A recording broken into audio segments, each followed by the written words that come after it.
नमस्कार।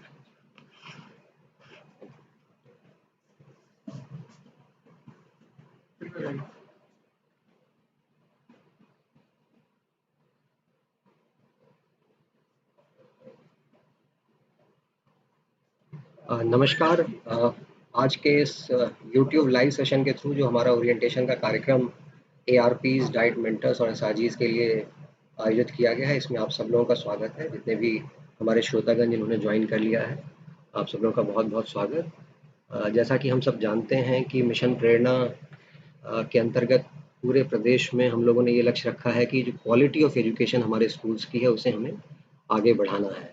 उसको बेहतर करते हुए जो एक लक्ष्य रखा गया है कि पूरे प्रदेश को मार्च 2022 तक हम लोग प्रेरक प्रदेश बनाएंगे, जिसमें कि हमारे सभी बच्चे ग्रेड कॉम्पिटेंट हों, सभी बच्चे अपने अपने कक्षा के अनुरूप उनके अधिगम स्तर प्राप्त हो जाएं।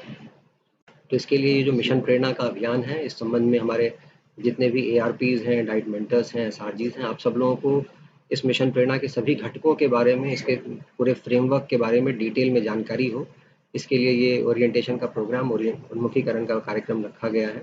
आशा है कि ज़्यादा से ज़्यादा लोग इस कार्यक्रम का लाभ उठाएंगे और मिशन प्रेरणा के जो लक्ष्य हैं, उसमें जो अलग अलग चीज़ें हमें करनी हैं, उसके बारे में लोग अपना अपना कार्य शुरू करेंगे। जो आज का ये ओरिएंटेशन प्रोग्राम होगा, उसमें हमारे डीजी सर भी जस्ट कुछ ही समय में हम लोगों को ज्वाइन करेंगे और आप सब लोगों का मार्गदर्शन करेंगे। इस ओरिएंटेशन प्रोग्राम का जो मेन स्ट्रक्चर रखा गया है वो इस तरीके से है कि सबसे पहले हम लोग इस बात पे चर्चा करेंगे कि मिशन प्रेरणा है क्या और उसमें लक्ष्य क्या है हमारे। उसके बाद हम लोग इस बात पे चर्चा करेंगे कि विभाग द्वारा मिशन प्रेरणा के इन लक्ष्यों को पूरा करने के लिए क्या कदम उठाए जा रहे हैं, अलग अलग उसमें हमारे क्या क्या कंपोनेंट्स हैं, उसके बारे में क्या क्या कार्यवाही अपेक्षित है और क्या चीज़ें अभी ऑलरेडी की जा रही हैं। तीसरी बात, चूंकि आज ये एआरपीज और डाइट मेंटर्स के साथ सेशन है, तो एआरपीज और डाइट मेंटर्स की इसमें भूमिका क्या है, इसके बारे में हम लोग चर्चा करेंगे। उसके उपरांत हम लोग मिशन प्रेरणा में जो शिक्षक संकुल न्याय पंचायत स्तर पे हमारे बनने हैं, उनके गठन कैसे होना है और उनकी क्या भूमिका इस मिशन प्रेरणा में रहेगी, उसके बारे में भी हम लोग डिटेल में चर्चा करेंगे। और फिर फाइनली हम लोग को ये देखना है कि अभी जो लॉकडाउन का समय चल रहा है हमारा, इस दौरान हमारे एआरपीज और डाइट मेंटर्स के क्या मुख्य कार्य हैं, क्या उनसे अपेक्षाएं हैं कि जून 2020 में हमारी क्या ऐसे कार्य हैं जो कि हमारे एआरपीज और डाइट मेंटर्स अभी कर सकते हैं। तो ये हमारा जो है ओवरऑल फ्रेमवर्क रहेगा इस पूरे ओरिएंटेशन प्रोग्राम का। इसमें एक एक करके अलग अलग बिंदुओं पे हम लोग आएंगे। तो सबसे पहला है हमारा कि मिशन प्रेरणा हमारा है क्या और इसके क्या लक्ष्य हैं और इसमें ओवरऑल फ्रेमवर्क क्या है। जैसा कि हम सब लोग जानते हैं कि माननीय मुख्यमंत्री जी द्वारा 2019 में इस कार्यक्रम की शुरुआत की गई थी और मिशन प्रेरणा के जो टेक्निकल फ्रेमवर्क है उसको पूरे प्रदेश के सामने रखा गया था कि किस प्रकार से हम लोग अपने प्रदेश के जितने भी हमारे प्राथमिक और उच्च प्राथमिक विद्यालय हैं, उन सभी विद्यालयों को हम लोग ग्रेड कॉम्पिटेंट बनाएंगे और हमारे सभी के सभी बच्चे उनके कक्षा अनुरूप जो अधिगम स्तर है उसको पूर्ण करेंगे। उसके लिए ओवरऑल फ्रेमवर्क जो है उसका माननीय मुख्यमंत्री जी ने शुरुआत की थी और पूरे प्रदेश के सामने एक बहुत ही महत्वाकांक्षी लक्ष्य रखा था। सबसे पहली चीज़ जो हमें समझनी है वो ये कि प्रेरणा मिशन जो है हमारा, उसमें लक्ष्य जो है क्या है। जब हम कहते हैं कि हमें क्वालिटी ऑफ एजुकेशन को इम्प्रूव करना है या हर बच्चे को ग्रेड कॉम्पिटेंट बनाना है, तो इसके ब्रॉड हमारे क्या ऐसे इश्यूज हैं जिसको कि हमें टैकल करना होगा ओवर टाइम, ये समझना हम सब लोगों के लिए बहुत ज़्यादा ज़रूरी है। तो इसके लिए परियोजना कार्यालय से एक प्रेरणा लक्ष्य तैयार किया गया कि भाषा और गणित में, भाषा यानी कि लैंग्वेज और गणित यानी कि बच्चों की न्यूमरेसी में, इन दोनों में क्या मेजर गोल्स हैं जो कि हर कक्षा के बच्चों को पूरा करना होगा। तो आप सबके सामने मिशन प्रेरणा के जो लक्ष्य हैं वो रखा गया है। हर कक्षा के लिए भाषा का एक और गणित का एक जो है वो मेजर गोल रखा गया है। जब ये फुलफिल कर लेगा तो उसके इंटरनल सभी गोल्स जो हैं बच्चों के फुलफिल हो जाएंगे। ये गोल्स वही हैं जिसपे कि जो ओवरऑल हम जब देखेंगे कि प्रेरक प्रदेश जब हमारा होगा तो उसके जो क्रम होगा वो प्रेरक ब्लॉक से शुरू होकर प्रेरक जिला से होते हुए प्रेरक प्रदेश हमारा पूरा घोषित होगा। इसमें थर्ड पार्टी असेसमेंट की प्रक्रिया रखी गई है कि जब तक एक थर्ड पार्टी आके इस चीज़ को चेक नहीं कर लेगी कि हमारे सभी बच्चे सही में ग्रेड कॉम्पिटेंट हो गए हैं, तब तक उसे नहीं माना जाएगा कि हमारे सभी बच्चे सही में अपने कक्षा अनुरूप अधिगम स्तर प्राप्त कर लिया है उन्होंने। तो ये वही पैरामीटर्स होंगे जिसपे कि थर्ड पार्टी भी आकर असेसमेंट करेगी।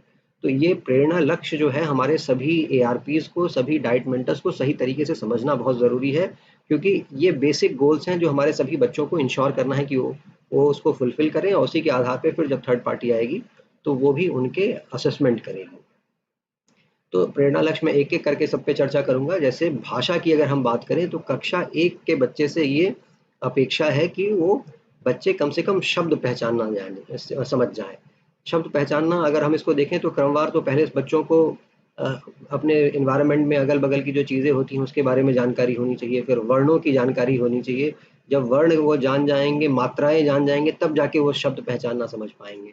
तो कक्षा 1 में हम अगर लक्ष्य रखें तो बच्चों को वर्ण मात्राएं सिखाते हुए शब्द तक पहचानना वो सीख जाएं, ये हमें लक्ष्य रखना है। और जब थर्ड पार्टी आएगी तो वो यही आके चेक करेगी क्या बच्चों ने सही सही वर्ड्स पहचानना सीख लिया है कि नहीं सीख लिया है।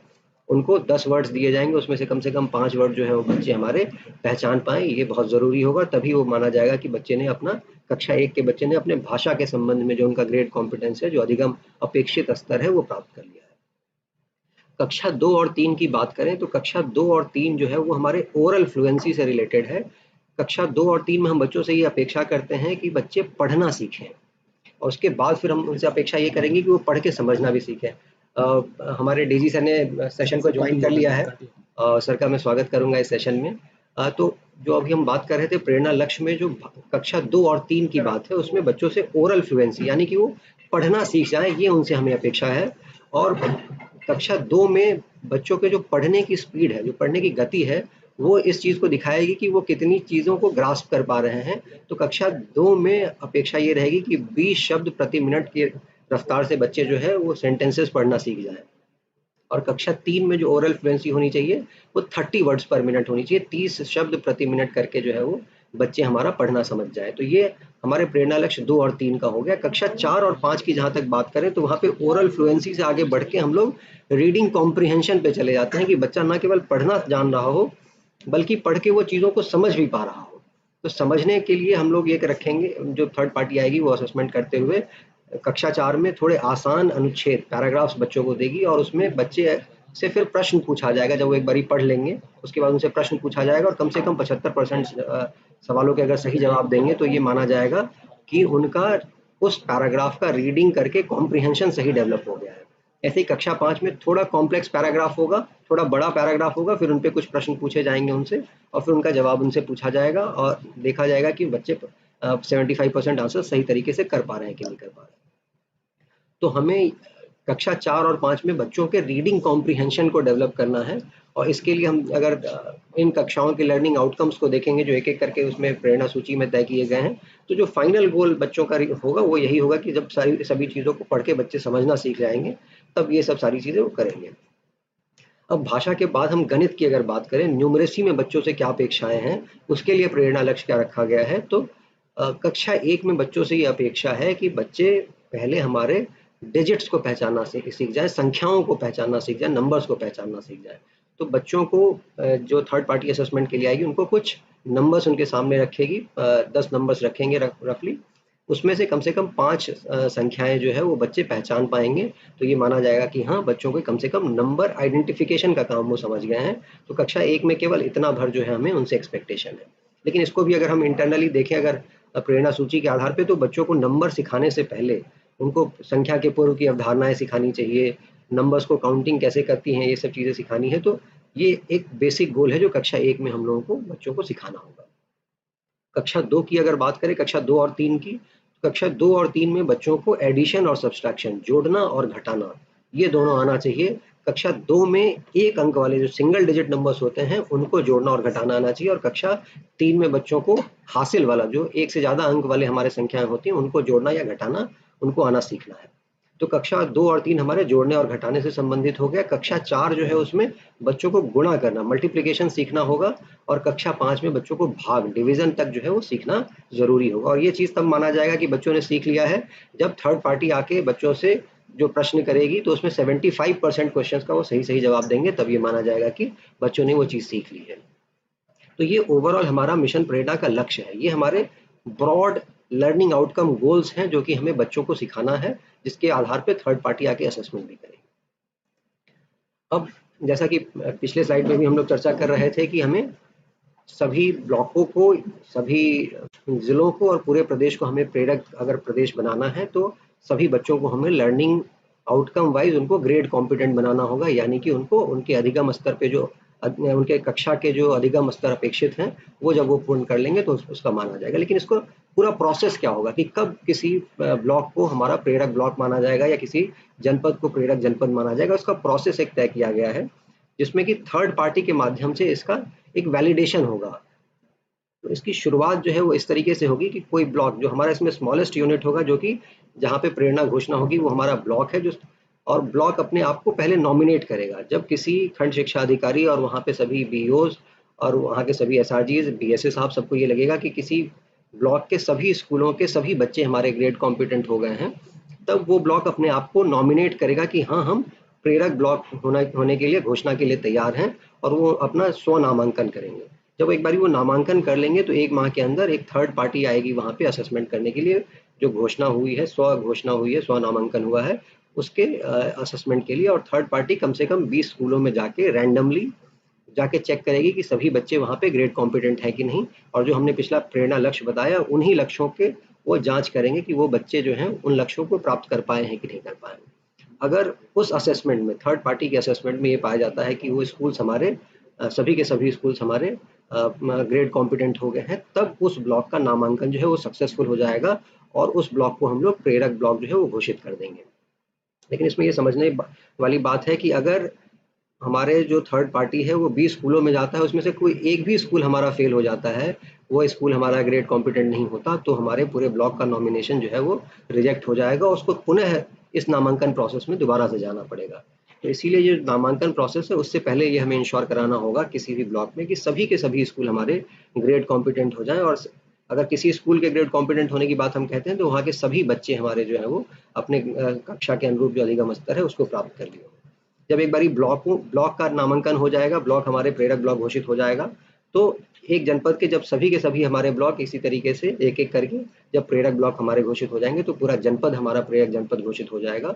और जब पूरे प्रदेश के 75 जनपद हमारे प्रेरक जनपद हो जाएंगे तो पूरा प्रदेश हम लोगों का जो है वो प्रेरक प्रदेश घोषित हो जाएगा। इसके लिए जो लक्ष्य रखा गया है वो हमारा मार्च 2022 का है। मार्च 2022 तक हमारे सभी ब्लॉकों के प्रेरणा घोषणा हो जानी है और उनके थर्ड पार्टी असेसमेंट होके उनका सक्सेसफुली प्रेरक ब्लॉक जो है वो घोषित हो जाना है। तो इसीलिए ज़रूरी है कि सभी ब्लॉक हमारे 2022 मार्च से पहले, यानी कि जो हमारा दिसंबर 2021 या जनवरी 2022 का समय होगा, उस समय तक अपने आप को जो है वो प्रेरक ब्लॉक घोषित कर लें और उनका थर्ड पार्टी असेसमेंट हो जाए, ताकि वो आराम से मार्च होने से पहले उसका थर्ड पार्टी असेसमेंट होके अगर वो सक्सेसफुल हुए तो अच्छी बात है, नहीं हुए तो पूरा दोबारा से प्रोसेस करते हुए उनको हम कंप्लीट करवा पाएँ। तो इसमें सभी ब्लॉकों की अपनी प्लानिंग बहुत अच्छे से होनी ज़रूरी है कि क्या लक्ष्य वो रख रहे हैं कि जब अपने आप को नॉमिनेट करेंगे और उसके बाद फिर वो उस लक्ष्य को पूरा करने के लिए इंटरनली किस तरीके से प्लान करते हैं। तो ये हमारा पूरा प्रेरणा घोषणा की पूरी प्लानिंग है। अब जो हमारे थर्ड पार्टी आएगी, जो मूल्यांकन करने के लिए, जो असेसमेंट के लिए एक स्वतंत्र संस्था होगी, वो संस्था किस प्रकार से हमारे असेसमेंट करेगी उसके बारे में ये स्लाइड है कि ब्लॉक अपने मूल्यांकन के लिए खुद को नामांकित करेगी। उसके बाद जो थर्ड पार्टी आएगी वो रैंडम सैंपल लेते हुए 20 स्कूलों का चयन करेगी और वहाँ पे जाके सभी बच्चों का असेसमेंट करेगी, और उसके बाद अगर उन लोगों ने लक्ष्य प्राप्त कर लिए होंगे उन सभी बच्चों ने, तब जाके वो प्रेरक घोषित किया जाएगा। जो बिंदु है ये प्रेरणा लक्ष्य के बाद वो ये कि विभाग द्वारा इस लक्ष्य को पूरा करने के लिए क्या अलग-अलग कदम उठाए जा रहे हैं, ओवरऑल फ्रेमवर्क क्या है हमारे पास, और इसको इम्प्लीमेंटेशन को कैसे स्टेज वाइज हम लोग अपना फुलफिल करेंगे, कंप्लीट करेंगे। तो इसमें सबसे पहली चीज़ जो थी कि प्रेरणा लक्ष्य जो हमने ब्रॉड एक अपना गोल रखा था उसको फुलफिल करने के लिए हमारे पास इंटरनली सभी बच्चों के learning outcomes, subject wise learning outcomes decide होने बहुत ज़रूरी थे। अगर हमें ये कहना है कि कोई भी बच्चा हमारा हासिल वाला जोड़ कर ले कक्षा 3 में जाके, तो कक्षा 3 में उससे पहले उसको संख्या की अवधारणा होनी चाहिए, संख्या के पूर्व की अवधारणाएं होनी चाहिए, और गिनती सीख जाना चाहिए, उसको जोड़ने का कॉन्सेप्ट समझ में आ जाना चाहिए, तब जाके वो हासिल वाली गुना तक वो जोड़ तक वो पहुंच पाएगा। तो जो स्टेप बाय स्टेप जो चीज़ें उनको फुलफिल करनी है, जो लर्निंग आउटकम्स फुलफिल करने हैं उन्हें, उस फाइनल गोल को पूरा करने के लिए वो हमारे इन लर्निंग आउटकम्स की जो सूची बनी है, जिसको कि हम लोगों ने प्रेरणा सूची कहा है, उस प्रेरणा सूची में इस चीज को मेंशन किया गया है। अगर हम प्रेरणा सूची की बात करें तो कक्षा 1 से लेके 5 तक के सभी क्लासेस के लिए गणित और भाषा, इन दोनों के हम लोगों के लर्निंग आउटकम्स कम से कम 13 से लेके 15 या 16 तक हर क्लास के लिए निर्धारित किए गए, हर क्लास और हर सब्जेक्ट के लिए। जैसे हमारे सामने कक्षा 2 के गणित के लर्निंग आउटकम्स जो हैं वो सामने रखे गए हैं, जो आप लोग भी देख पा रहे होंगे। जैसे कक्षा 2 में जब कोई बच्चा आता है तो सबसे पहले उससे अपेक्षित ये होगा, कक्षा 1 में 99 तक की गिनती वो सीख चुका होगा, तो 100 से लेके 999 तक की गिनती, यानी कि 3 डिजिट वाले जो हमारे नंबर्स हैं उनकी गिनती वो सीख पाएँ। और ऐसे ही करके फाइनली जो हमारा गोल है कक्षा 2 में कि बच्चे जो है जोड़ना सीख पाएँ, उसके कॉन्सेप्ट तक जो है वो समझ पाएँ। बच्चों को वज़न करना और अलग-अलग जो यूनिट्स होते हैं वो सब सारी चीज़ें समझ में आनी चाहिए। तो इस तरीके से एक लर्निंग आउटकम का एक लैडर तैयार किया गया है, जिसको सूचीबद्ध करते हुए प्रेरणा सूची हम लोग को दे दिया गया है। अब ये लर्निंग आउटकम्स को की जो लिस्ट हम लोगों को अपने टीचिंग मेथड्स के एकदम सेंटर में लेके आना है। अभी तक जो हम लोग के कक्षा शिक्षण की पद्धति थी, उसमें हमारे जो टेक्स्ट बुक्स होते थे वो टेक्स्ट बुक्स को ट्रीट करना होता था चैप्टर वाइज। लेकिन अब हमारी जो पद्धति है उसको हमें इस तरीके से बनाना है कि कक्षा को जब कोई टीचर अपने पाठ्य पुस्तक के माध्यम से पढ़ा रहा है तो उसको ये ध्यान रखना है कि किसी चैप्टर से बच्चे का कौन सा लर्निंग आउटकम फुलफिल हो रहा है, और उसी हिसाब से उन बच्चों के लर्निंग आउटकम्स के वो एक सूची भी बना के रखे कि किनके कौन से पूरे हो गए हैं। तो अगला हम देखेंगे कैसे बच्चों के लर्निंग आउटकम्स जितने भी हैं उन सब के हम लोग एक चार्ट फॉर्मेट में एक उनका असेसमेंट रियल टाइम पे असेसमेंट करते रह सकते हैं और उसकी एक चार्टिंग रख सकते हैं। जो हमारे मिशन प्रेरणा के तहत जो कक्षावार और विषयवार लर्निंग आउटकम जो परिभाषित किए गए हैं, वो प्रेरणा सूची के माध्यम से आप लोगों को सॉफ्ट कॉपी के माध्यम से पहुंचा भी दिया गया है और जल्द ही वो प्रिंट होके भी आप लोगों को मिल जाएगा। जो ये लर्निंग आउटकम्स हैं बच्चों के, इनको हम लोग को क्लासरूम टीचिंग के मध्य में लेके आने के लिए चार्ट फॉर्मेट में सभी बच्चों के इन लर्निंग आउटकम्स को हमें चस्पा करना होगा, और उनको हर 10 दिन पे या हर हफ्ते या हर 15 दिन पे जैसे-जैसे उन बच्चों के वो लर्निंग आउटकम्स फुलफिल होते जाएँगे, उनको टिक करते हुए ये देखना होगा कि कौन-कौन से बच्चों के कौन-कौन से लर्निंग आउटकम्स हमारे फुलफिल होते चले जा रहे हैं। तो जल्द ही आप लोगों को ये प्रेरणा तालिका जो थर्ड हमारा डॉक्यूमेंट है, पहले प्रेरणा लक्ष्य की बात हो गई, प्रेरणा सूची की बात होगी, अब ये प्रेरणा तालिका है। प्रेरणा तालिका चार्ट फॉर्मेट में सभी बच्चों के जितने भी लर्निंग आउटकम्स हैं उसका एक सूचीबद्ध तरीके से चस्पा किया होगा हमारे स्कूलों में, जहाँ पे कि टीचर्स को उनका असेसमेंट करते हुए उनके बच्चों के लर्निंग आउटकम का असेसमेंट करते हुए जो लर्निंग आउटकम फुलफिल होते चले जाएंगे उनको टिक करते जाना होगा, और जो बचे हुए होंगे उन जो लर्निंग आउटकम्स ऐसे होंगे जो फुलफिल नहीं कर पा रहे होंगे उनके लिए बच्चों को दोबारा समझाने की कोशिश करते रहना होगा। अब ये प्रेरणा तालिका हर स्कूल में चस्पा होना है, और इसको भरने की प्रक्रिया जो है सभी शिक्षकों को जरूरी है। जब भी हमारे स्कूल चालू होंगे तो ये सभी बच्चों के ये प्रेरणा तालिका हमारे स्कूलों में चस्पा तत्काल रूप से करना होगा। और जैसे जैसे चैप्टर्स पढ़ाते जाएंगे, वो टीचिंग का जो कैलेंडर दिया जा रहा है, जो करिकुलम कैलेंडर दिया जा रहा है, उसमें हर चैप्टर के साथ कौन से लर्निंग आउटकम्स जुड़े हुए हैं ये भी बताया जा रहा है। तो कक्षा एक में अगर चैप्टर 1 आपने पढ़ा दिया तो चैप्टर 1 के साथ कौन सा लर्निंग आउटकम जुड़ा हुआ वो उसके साथ मेंशन होगा। और जब भी चैप्टर 1 हमारा कंप्लीट होगा तो हमें उन बच्चों के उस पे क्या प्रोग्रेस रहा इस चीज़ को असेस करना होगा, जिसके लिए कि आपको कुछ क्वेश्चन पेपर्स भी दिए जाएंगे कि कैसे उन बच्चों के लर्निंग आउटकम्स को आप असेस कर सकते हैं। और जब वो लर्निंग आउटकम्स को फुलफिल कर लेंगे तो इस प्रेरणा तालिका पे हमें उसको टिक कर देना होगा। और ऐसे ही क्वार्टरली बेसिस सैट एग्जाम्स होंगे, उसमें भी बच्चों के सभी लर्निंग आउटकम्स चेक किए जाएंगे, और उसमें जो रिजल्ट होगा वो भी हमारा प्रेरणा तालिका पे बच्चों के इस लर्निंग आउटकम रिजल्ट में जो है वो टिक होता चला जाएगा। तो इस तरीके से हमारे पास बस सभी बच्चों के एक चार्ट फॉर्मेट में लर्निंग आउटकम की पूरी सूची होगी, और कोई भी एआरपी जाएं या डाइट मेंटर जाएं या एसआरजी जाएं या डीएसए साहब जाएं या बीईओ साहब जाएं या डीएम साहब जाएं, कोई भी अगर जाएंगे तो ये देख पाएंगे कि बच्चों के लर्निंग आउटकम का क्या स्टेटस है उस क्लासरूम में। अब ये लर्निंग आउटकम्स हमें फुलफिल करने हैं तो इसके लिए हमारे पास प्रोसेसेस क्या हैं, क्या चीज़ें करेंगे तो ये सभी चीज़ें हम लोग फुलफिल कर पाएंगे। अभी तक जो हमारे शिक्षण की पद्धति थी वो, जैसा कि पहले भी हमने बताया, कि हमारे कंप्लीटली पाठ्य पुस्तक के आधार पे था, जिसमें कि लर्निंग आउटकम्स या जो बच्चों के लर्निंग आउटकम्स मिस हो जा रहे हैं उसको लेके बहुत ज़्यादा चीज़ें हम लोग ना तो प्रयास करते थे और ना ही इन सब चीज़ों को कोई असेस करने का कोई मैकेनिज्म तैयार था। तो अब जब हमारे पास ये पता चल जा रहा है कि कौन से बच्चे का कौन सा लर्निंग आउटकम फुलफिल हो रहा है और कौन सा नहीं हो रहा है, तो हमें उन लर्निंग आउटकम्स में जो कमियां रह जा रही हैं जो फुलफिल करने में, उनको सही करने के लिए क्या टीचिंग मेथड्स में हमें इम्प्रूवमेंट लेके आने की ज़रूरत है। इसके लिए हमारे पास 3 डॉक्यूमेंट्स तैयार किए गए हैं परियोजना की तरफ से। एक तो है आधारशिला, दूसरा ध्यान आकर्षण है और तीसरा हमारे शिक्षण संग्रह है। तो उसमें हम तीनों डॉक्यूमेंट्स के बारे में एक-एक करके जानेंगे। जो आधारशिला है वो हमारा फाउंडेशनल लर्निंग से रिलेटेड है। जो कक्षा 1, 2 और 3 के जो बच्चे हैं उनके लिए जो फाउंडेशनल लर्निंग स्किल्स हैं उसको कैसे हम लोग बच्चे को बेस्ट कन्वे कर सकते हैं, उसके लिए कुछ टीचिंग टेक्निक्स बताए गए हैं। उसी तरीके से ध्यान आकर्षण जो है हमारा, वो ऐसे बच्चे जो कि आगे की कक्षाओं में तो चले गए हैं लेकिन पीछे की कक्षाओं के भी जो लर्निंग आउटकम्स है वो उनके मिसिंग है। तो उन लर्निंग आउटकम्स को उनको सिखाने के लिए जो उनके रेमेडियल टीचिंग होनी चाहिए, वो रेमेडियल टीचिंग का क्या मेथड होगा, और रेमेडियल टीचिंग में किस तरीके से क्लासरूम हमें ऑर्गेनाइज करना है, कैसे बच्चों की ग्रुपिंग करनी है, फिर कौन से लर्निंग आउटकम्स उनको समझाने हैं, उसके लिए कौन सी टेक्निक्स यूज होनी है, तो उस पूरे प्रोसेस को ध्यान आकर्षण में बताया गया है। और तीसरा जो हमारा शिक्षण संग्रह है, उसमें बच्चों को पढ़ाने के लिए कोई भी चैप्टर क्या एक लेसन प्लान, टीचिंग प्लान हमारा होना चाहिए, शिक्षण योजना होनी चाहिए, उसके बारे में सब सिखाया गया है, बताया गया है कि किसी भी चैप्टर को पढ़ाने के लिए किस प्रकार से शिक्षक जो है हमारे शिक्षण योजना को तैयार करें और उसको क्लासरूम में इम्प्लीमेंट कराएं। सबसे पहले इसमें हमारा फाउंडेशनल लर्निंग से संबंधित आधारशिला का डॉक्यूमेंट है, जिसमें कक्षा 1-3 के जो बच्चे हैं उनके जो लर्निंग आउटकम्स अगर हम देखें तो लर्निंग आउटकम्स हैं जो बच्चों को आगे की चीज़ों को समझने में हेल्प करता है, यानी कि वो उनके फाउंडेशन की तरह होता है, वो उनके बेस की तरह है। अगर वो बेस हमारा आगे की चीज़ें भी बच्चे सही तरीके से नहीं कर पाएंगे। अगर बच्चे पढ़ ही नहीं सकते हैं तो आगे पढ़ के वो समझ भी नहीं सकते हैं। तो इसीलिए बच्चों को अगर पढ़ना सिखाना सबसे पहले ज़रूरी है। तो ये जो फाउंडेशनल लर्निंग स्किल्स हैं, इसको समझाने के कुछ विशेष तरीके होते हैं। ग्लोबली इस चीज़ को रिकॉग्नाइज किया गया है कि केवल पाठ्य पुस्तकों को पढ़ाने से ये फाउंडेशनल लर्निंग स्किल्स जो हैं बच्चों को प्राप्त नहीं हो सकते हैं। तो इसके लिए क्या टीचिंग टेक्निक्स होने चाहिए, ये आधारशिला डॉक्यूमेंट में हमारा दिया गया है।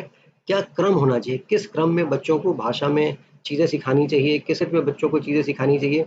कई बार ऐसा हो जाता है कि हम बच्चों को सीधा जो है वो नंबर्स के बारे में बताने लगते हैं, लेकिन उनको नंबर का कॉन्सेप्ट क्या है यही नहीं हम समझाते हैं, नंबर संख्याओं से पूर्व की जो अवधारणा है वो नहीं समझाते हैं।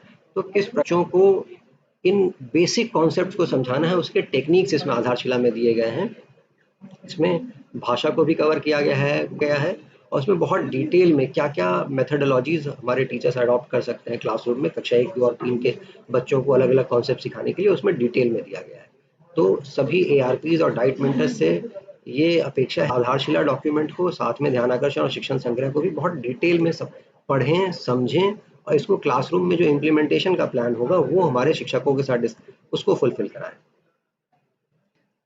जो अगला हमारा डॉक्यूमेंट है वो ध्यान आकर्षण। पहले ही बताया कि हमारे बहुत सारे बच्चे आगे की क्लासेस में पहुंच जाते हैं। कोई बच्चा चौथी या 5वीं क्लास में पहुंच गया, लेकिन हो सकता है कि उसे कक्षा 1 या 2 के बराबर भी अधिगम नहीं हुए होंगे। तो उन बच्चों के उनको कक्षा के अनुरूप लेकर आने के लिए जो रेमेडियल क्लासेस होनी है वो किस तरीके से हमें संचालित करनी है, ये हमें ध्यान आकर्षण किया है। इसमें अगर हम बेसिक आप लोगों से चर्चा करें तो जो सबसे पहला काम करना होता है वो सत्र के स्टार्टिंग में ही, जब कोई हमारा एकेडमिक ईयर स्टार्ट होता है तो उसके स्टार्टिंग में ही हमें सभी बच्चों का एक असेसमेंट करना होता है, जो ध्यान आकर्षण या रेमेडियल क्लासेस के लिए प्री असेसमेंट होता है। उसके लिए क्वेश्चन पेपर सेट करना होता है। क्वेश्चन पेपर आप लोग की तरफ से किसी क्लास के बच्चे को कौन से क्वेश्चन पेपर के माध्यम से उनका प्री रेमेडियल असेसमेंट किया जाएगा। उस असेसमेंट के आधार पे जो बच्चा जो पहुंचा है उसके हिसाब से उसके समूह बना दिए जाते हैं और 3 समूह हमारे बनाए जाते हैं, समूह ए, बी और सी।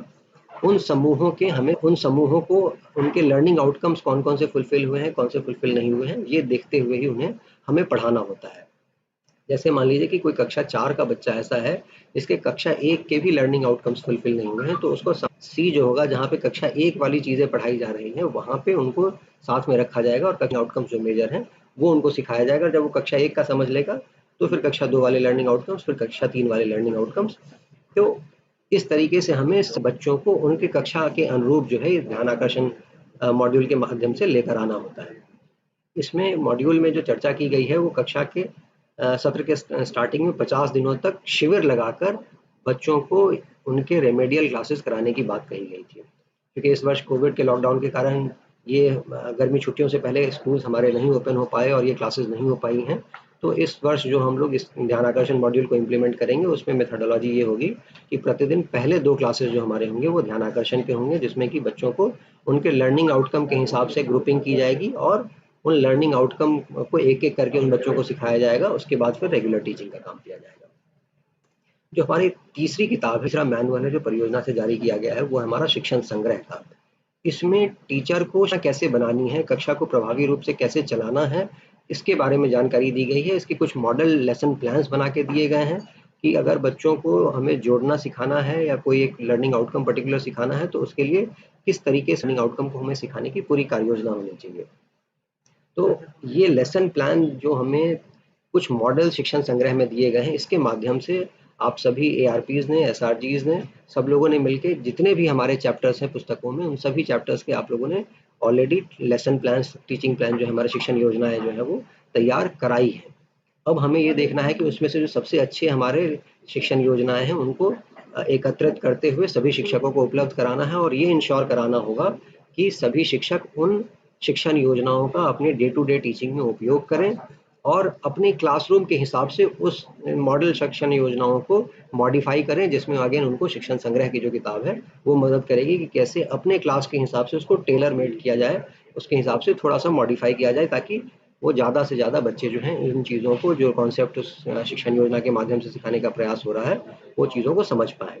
तो ये तीनों किताबें हमारी जो क्लासरूम टीचिंग की मेथोडोलॉजी है, पेडागॉजी है, उसको कंप्लीटली रिवॉल्यूशनलाइज करने के लिए, कंप्लीटली चेंज करने के लिए, ट्रांसफॉर्म करने के लिए ये तैयार किया गया है। और ये जब तक ये 3 चीज़ें हम लोग इम्प्लीमेंट नहीं करेंगे तब तक जो है हमारे जो लर्निंग आउटकम्स का हमने गोल रखा है वो फुलफिल नहीं हो सकता। इसमें हमारे एआरपीज और डाइट मेंटर्स और एसआरजी इन सब का बहुत इंपॉर्टेंट रोल होगा कि जब आप सपोर्टिव सुपरविजन विजिट के लिए जाएंगे तो आपको ये देखना होगा कि शिक्षक जो है वो स्टार्टिंग में 2 क्लासेस में बच्चों की रेमेडियल टीचिंग कर रहे हैं कि नहीं कर रहे हैं, या आधारशिला को यूज़ करते हुए जो कक्षा 1 और 2 और 3 के बच्चे हैं उनको उनके फाउंडेशनल लर्निंग गोल्स फुलफिल करने के लिए वो टेक्निक्स यूज़ हो रहे हैं कि नहीं, या लेसन प्लान जो है सभी चैप्टर्स के तैयार करके उन लेसन प्लान के अकॉर्डिंग ही पढ़ा रहे हैं कि नहीं पढ़ा रहे हैं। तो ये आपके सपोर्टिव सुपरविजन के दौरान ये आपको इंश्योर करना होगा कि शिक्षक जो है इन तीनों मॉड्यूल्स को यूज़ कर रहे हैं अपने क्लासरूम में। अगर किसी शिक्षक को कोई दिक्कत आती है तो ये आपका काम होगा कि आप उनको ट्रेन करें, उनको बेहतर तरीके से इन मॉड्यूल्स करें, इनको क्लासरूम प्रैक्टिसेस में कैसे इंप्लीमेंट करें, ये इंश्योर कराने की जिम्मेवारी आप लोगों की होगी। तो ये तीनों ही चीज़ें बहुत इंपॉर्टेंट होगी जो सपोर्टिव सुपरविजन में हमें इंश्योर कराना होगा। तो आप सब लोगों से अपेक्षाएं हों इस बात की कि इन तीनों मॉड्यूल्स को आप ठीक से समझें और क्लासरूम में इम्प्लीमेंट करवाएं। जो अगला पार्ट है हमारा कि हमें क्लासरूम को एक समृद्ध क्लासरूम, प्रिंट रिच समृद्ध एनवायरनमेंट जो है बच्चों को देना है। इसके लिए परियोजना से ही आप लोगों को टीचिंग लर्निंग मटेरियल और प्रिंट रिच मटेरियल जो है उपलब्ध कराया जाएगा, जिसको कि हमें कक्षाओं में चस्पा कराना है, कक्षाओं में अलग अलग जगहों पे सही तरीके से उसको एकत्रित करके रखना है। और हमारे जो लेसन प्लान है, जो टीचिंग प्लान है, उसमें इन प्रिंट रिच मटेरियल या टीएलएम को हमें इंक्लूड करना है।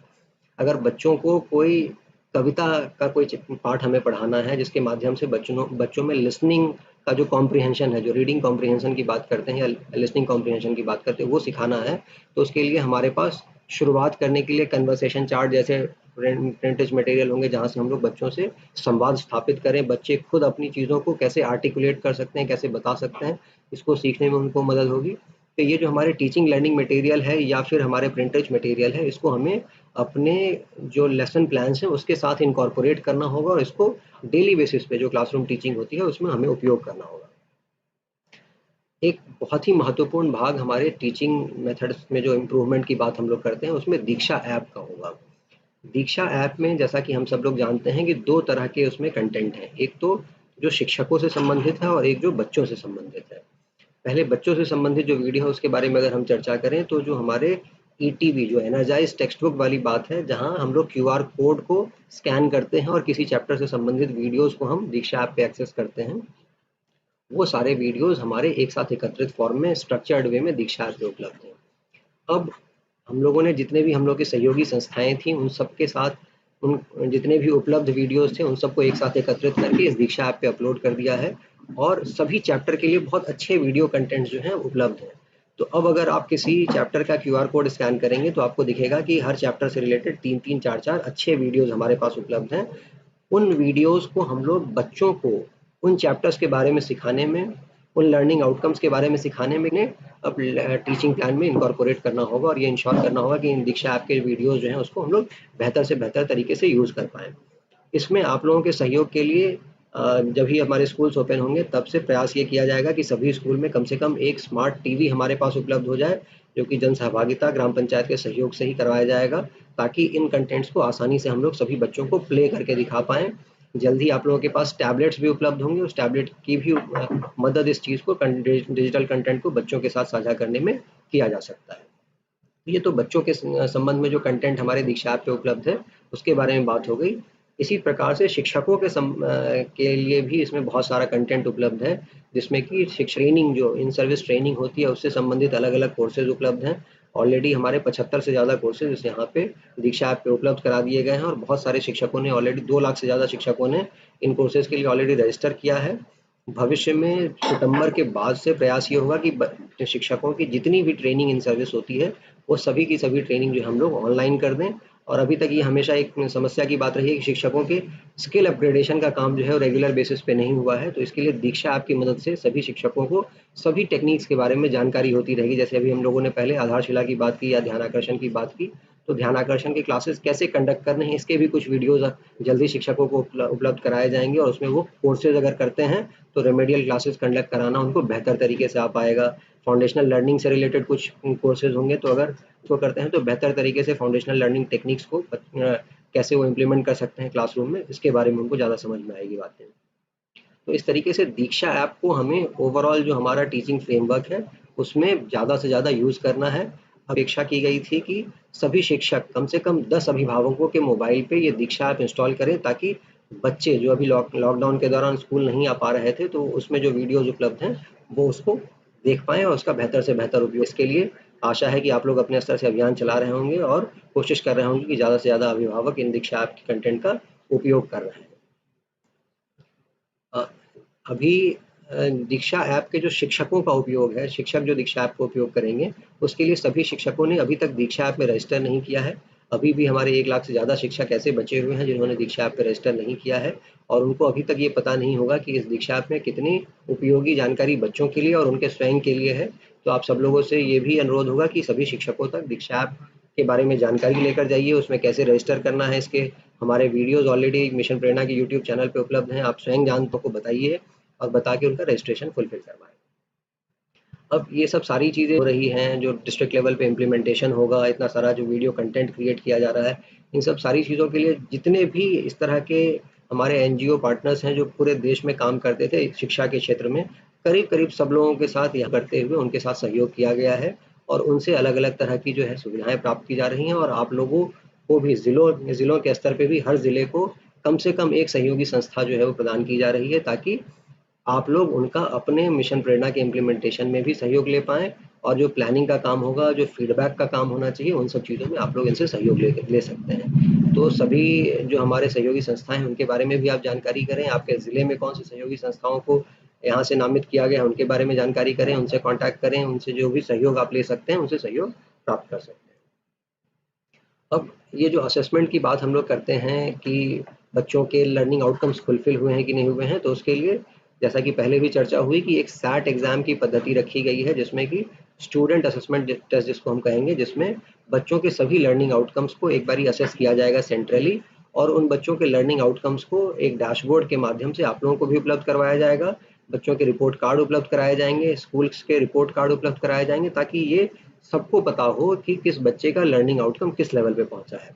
तो इसके लिए त्रैमासिक रूप से, क्वार्टरली रूप से ये परीक्षाएं होंगी, जिसमें प्रश्न जो है वो इस तरीके से साइंटिफिकली डिज़ाइन की जाएंगी कि बच्चों को उनके जो लर्निंग आउटकम्स फुलफिल हुए हैं उसके बारे में हमें क्लियरली जानकारी हो पाए। अब इस सैट एग्जाम के रिजल्ट के आधार पर ही हमें प्रेरणा तालिका भी फिल करना होगा, बच्चों के रिपोर्ट कार्ड भी हमारे डेवलप किए जाएंगे। यही हम लोग जो सपोर्टिव सुपरविजन जब आप करने जाएंगे तो इन रिजल्ट्स के आधार पे ही आप बच्चों के जो किस तरीके से प्रोग्रेस हो रहा है उसको भी असेस करेंगे, अपने स्पॉट असेसमेंट्स करेंगे। तो ये बहुत ही इंपॉर्टेंट हमारा एग्ज़ाम है, एकदम की है इस पूरे इम्प्लीमेंटेशन में। तो ये एग्ज़ाम हमारा शुचितापूर्ण हो, नकल मुक्त हो, ये हमें इंश्योर करना होगा और ये सभी शिक्षकों को बताना बहुत ज़रूरी होगा कि ये एग्ज़ाम अगर प्योरली नकल मुक्त करते हैं तो ये उन्हीं के लाभ के लिए है, क्योंकि इस एग्ज़ाम में अगर वो बहुत अच्छे रिजल्ट शो करते हैं तो इससे उनके लिए कोई कोई भी उनको लाभ नहीं है, कोई भी इसके लिए उनको कोई पुरस्कार नहीं दिया जा रहा है। उनको अपने स्व-मूल्यांकन के लिए ये मदद करेगा ये जानने में कि उनके बच्चों की क्या स्थिति है, ताकि किस बच्चे को क्या चीज़ें हमें पढ़ानी है, ये हम जान पाएँ। तो इसमें नकल मुक्त कराने में किसी ही सबका लाभ होगा, और इसके लिए नकल मुक्त परीक्षाएँ कराने के लिए जो पूरी मेथोडोलॉजी जो बीएसए साहब कराएँगे, जिसमें कि क्रॉस इन्विजिलेशन होगा या फ्लाइंग स्क्वाड यूज़ किया जाएगा या इसमें कैमराज़ यूज़ किए जाएँगे, जो भी चीज़ें यूज़ की जाएँगी वो एडमिनिस्ट्रेटिवली की जाएँगी, लेकिन ये सभी शिक्षकों के स्वयं के हित में होगा कि अपने स्कूलों में वो नकल मुक्त परीक्षा कराएँ, ताकि उनको सही-सही अपनी जानकारी मिल जाए। इस परीक्षा में बहुत अच्छा रिज़ल्ट लाके आपको कोई पुरस्कार नहीं मिलने वाला है, तो ये सब लोग समझ लें इस बात को। तो ये कन्वे करना होगा आपको सभी शिक्षकों तक ये मैसेज, और सही-सही ये परीक्षा आप लोगों को अपने-अपने स्कूलों में जहाँ-जहाँ आप लोग रहेंगे, वहाँ-वहाँ पे इंश्योर कराना होगा। 2 बातें हो गई कि हमारे मिशन प्रेरणा क्या है, उनके लक्ष्य क्या हैं, विभाग द्वारा इसके लिए क्या-क्या संबंधित कदम, क्या ओवरऑल फ्रेमवर्क है, ये 2 चीज़ें आप लोगों को बता दी गई हैं। इसमें अब हम लोगों को ये देखना है कि एआरपी और डाइट मेंटर्स की इसमें भूमिका क्या है, और इसके बाद फिर हम लोग शिक्षक संकुल जो अभी मार्च में जियो शिक्षक संकुल हमें गठित करना है, उनकी क्या भूमिका होगी, इन 2 बातों पे हम लोग ब्रीफली चर्चा करेंगे। तो सबसे पहली चीज़ जो हमारे डाइट मेंटर्स, एआरपीज़ और एसआरजीज़ को करना है, उनका जो की रोल है वो सपोर्टिव सुपरविज़न का है। अब ये सुपरविज़न नहीं है बल्कि सपोर्टिव सुपरविज़न है, यानी कि सहयोगात्मक पर्यवेक्षण है। इसको पर्यवेक्षण नहीं कह रहे हैं हम लोग, सहयोगात्मक पर्यवेक्षण कह रहे हैं। ये सब लोगों को सबसे पहले समझना बहुत ज़रूरी है। आपका रोल जाके वहाँ पे लोगों को मॉनिटर करना ही नहीं है, बल्कि उनके जो-जो दिक्कतें आ रही हैं, उनको ठीक करने में सहयोग करना भी है। तो शिक्षकों को जहाँ-जहाँ आप लोग जो अलग-अलग आपने अभी देखे कि क्या-क्या हम लोगों को teaching methods, teaching pedagogy follow करना है, तो उस चीज़ को इम्प्लीमेंट करने में शिक्षकों को जहाँ-जहाँ दिक्कतें आ रही होंगी, उसमें सपोर्ट करने का काम आपका होगा, और उस सपोर्ट करने के लिए आपको सबसे पहले ये देखना पड़ेगा डिटेल में कि शिक्षक क्या मेथड्स यूज़ कर रहा है। तो इसके लिए सहयोगात्मक पर्यवेक्षण जो सपोर्टिव सुपरविज़न है, उसका एक चेकलिस्ट तैयार किया गया है। जो पहले चेकलिस्ट था उसमें कुछ संशोधन करते हुए अब और चेकलिस्ट तैयार किया गया है, जिसमें 50-52 हमारे टोटल प्रश्न हैं, जिससे ये पता चल पाएगा कि शिक्षक किस प्रकार से जो है वो लेसन प्लान इम्प्लीमेंट कर रहा है, किस प्रकार से फाउंडेशनल लर्निंग के टेक्निक्स जो आधारशिला में दिए गए हैं वो यूज़ कर रहा है, क्या प्रेरणा तालिका वो फिल कर रहा है कि नहीं, टीएलएम का यूज़ कर रहा है कि नहीं। अलग-अलग जो-जो हम लोगों ने अभी टीचिंग टेक्निक्स की, वो सभी चीज़ों के बारे में डिटेल में इसमें इस चेकलिस्ट के माध्यम से आपको जानकारी प्राप्त हो पाएगी। और इस चेकलिस्ट से जो बातें उस स्कूल के कि क्या वहाँ पे बहुत सारे ऐसे बच्चे हैं जिनके पिछले क्लासेस के लर्निंग आउटकम्स फुलफिल नहीं हुए हैं, फिर भी वहाँ पे रेमेडियल क्लासेस नहीं प्रॉपर्ली चल पा रही हैं, तो ये हमारे लिए एक की इंडिकेटर होगा कि हमें वहाँ पे रेमेडियल क्लासेस को सपोर्ट करने की ज़रूरत है। क्या वहाँ पे कक्षा 1 और 2 के बच्चे हैं जहाँ पे फाउंडेशनल लर्निंग स्किल्स प्रॉपर्ली नहीं मिल पा रहा है, तो वहाँ पे टेक्निक्स में क्या दिक्कतें आ रही हैं, ये हमें यहाँ से पता चल जाएगा।